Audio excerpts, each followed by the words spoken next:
अखिलेश खड़ा हुआ, बतावा हेन माने का होता है? का होते?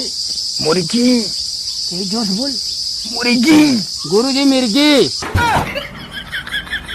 एक ना मंगल भाम संध्या पढ़े सुबेरे लिखी थे।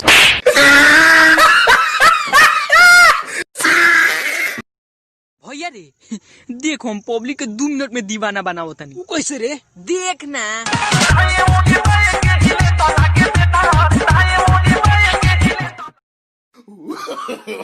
No, no, no, no.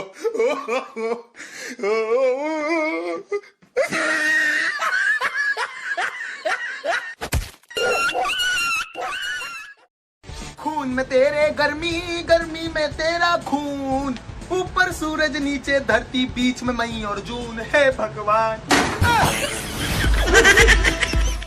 Dialogue भाई, मिस्त्री हमेशा अकेले आवत है, झुंड में तो लेबर आवत है। Roll camera action. डायलॉग बोल भाई।